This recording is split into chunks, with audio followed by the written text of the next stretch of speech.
তৃতীয় ধাপের উপজেলা নির্বাচনের প্রচারণার খবর জানাতে বগুড়া সদর উপজেলা থেকে সরাসরি যুক্ত হচ্ছেন সহকর্মী রাকিব জুয়েল। রাকিব, প্রচারণা ঘিরে বিস্তারিত তথ্য জানাবেন, প্রার্থী এবং ভোটাররা কি বলছেন? আমি বগুড়া সদর উপজেলার চাঁদমুহা এলাকায় রয়েছি। এইখানটায় একটি হরিবাসরকে কেন্দ্র করে হিন্দু ধর্মাবলম্বীদের ধর্মীয় উৎসবকে কেন্দ্র করে এখানে কিন্তু প্রচারণার এক ধরনের তৎপরতা আমরা দেখতে পাচ্ছি এবং এইখানে খানিকক্ষণ বাদেই বগুড়া সদর উপজেলায় এবারে প্রার্থীদের মধ্যে একজন রয়েছেন, আনারস প্রতীকে লড়ছেন তিনি, শুভাশিস পোদ্দার লিটন, তিনিও আসবেন বলে আমরা জানতে পেরেছি। এই মুহূর্তে আমার সাথে রয়েছেন ভাইস চেয়ারম্যান পদে লড়ছেন শরীফুল আলম শিপুল, টিয়া পাখি প্রতীক নিয়ে শরীফুল ইসলাম শিপুল লড়ছেন। আমি শিপুলের সাথে একটু কথা বলতে চাই, কেমন তৎপরতা, ভোটারদের মধ্যে কেমন সাড়া দেখতে পাচ্ছেন, ভোট কেন্দ্রে ভোটার উপস্থিতি নিয়ে আপনাদের মনে কোনো শঙ্কা রয়েছে কিনা? আসলে সত্যি কথা বলতে কি, ভোটারদের উপস্থিতি নিয়ে আমি খুবই হতাশ। ভোটারদের ভোটের প্রতি খুব অনাগ্রহ।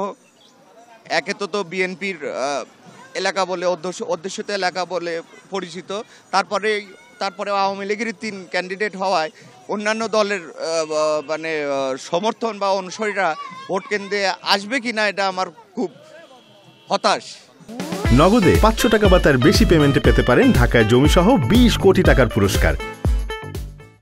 ঠিক আছে, আপনি শুনছিলেন যে শিপুলের কাছ থেকে শিপুল যেটি বলছিলেন, আমাদের পর্যবেক্ষণে ঠিক তেমনটাই বলছে যে আসলে ভোট কেন্দ্রে ভোটারদের হাজির করা নিয়ে, অর্থাৎ ভোট কেন্দ্রে ভোটারদের উপস্থিত করাটাই কিন্তু এখন এই নির্বাচনে, এই উপজেলার নির্বাচনে প্রার্থীদের জন্য সবচেয়ে বড় চ্যালেঞ্জ। বগুড়া সদর উপজেলার এই নির্বাচনে এবারে চেয়ারম্যান পদে লড়ছেন 3 জন প্রার্থী, 3 জনই সাবেক ছাত্রলীগ নেতা এবং বর্তমানে 3 জনই যুবলীগ আওয়ামী লীগের বিভিন্ন পদে রয়েছেন এবং পাশাপাশি অন্যান্য যারা প্রার্থী রয়েছে তারা প্রত্যেকেই আওয়ামী লীগের রাজনীতির সাথে সরাসরি সম্পৃক্ত। এই কারণে ভোটারদের মধ্যে এক ধরনের অন্যান্য দলের যারা সমর্থক রয়েছেন, ভোটার রয়েছেন, তাদের মধ্যে কিন্তু ভোট নিয়ে আগ্রহের জায়গাটা খুবই কম আমরা দেখতে পাচ্ছি। তবে প্রার্থীরা বলছেন ভোট কেন্দ্রে যে করেই হোক তারা ভোটারদের উপস্থিতি নিশ্চিত করবেন এবং এই এখন পর্যন্ত সুষ্ঠু পরিবেশে নির্বাচনী প্রচার প্রচারণা চলছে। এই ছিল সবশেষ আমার কাছে বগুড়া সদর উপজেলা থেকে নির্বাচনের খবরাখবর।